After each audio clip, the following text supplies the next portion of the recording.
നല്ല അടിപൊളി greenish fish biryani. ആദ്യം തന്നെ നമ്മളൊരു പാൻ എടുത്തിട്ട് അതിൽ കുറച്ച് ഒനിയനിട്ട് കുറച്ച് മഞ്ഞപ്പൊടി ഇട്ട് നന്നായിട്ടൊന്ന് വഴറ്റുക. ഇത് വഴറ്റിയതിന് ശേഷം നമ്മൾ അരച്ച് വെച്ചിരിക്കുന്ന പുതിന പേസ്റ്റും മല്ലിയില പേസ്റ്റും പച്ചമുളകിൻ്റെ പേസ്റ്റും കൂടി ഒന്ന് അതിലേക്ക് ഇട്ട് മിക്സ് ചെയ്ത് നന്നായിട്ട് വെക്കുക. എന്നിട്ട് അതിലേക്ക് കുറച്ച് സാൾട്ടും പെപ്പറും കൂടി ഒന്ന് ആഡ് ചെയ്യുക. ഇവിടെ നമ്മൾ ഗ്രില്ല് ചെയ്തിരിക്കുന്ന ഫിഷാണിത്. അപ്പോൾ അതും കൂടി ഒന്ന് ജസ്റ്റ് ആഡ് ചെയ്ത് ആ മസാലയിൽ നല്ല രീതിയിൽ ഒന്ന് കോട്ട് ചെയ്ത് 1 മിനിറ്റ് ഒന്ന് വെച്ചേക്കുക.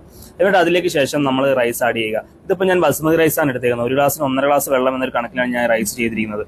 അതും കൂടി ഇട്ടിട്ട് നമ്മളൊരു കുറച്ച് മല്ലിയിലയും കുറച്ച് അണ്ടിപ്പരിപ്പും കുറച്ച് മുന്തിരിങ്ങയും കുറച്ച് ഫ്രൈഡ് ഓനിയനും ഇട്ട് നമ്മൾ 15 മിനിറ്റ് തന്നെ ഒന്ന് ദം ചെയ്യാൻ വെക്കുക.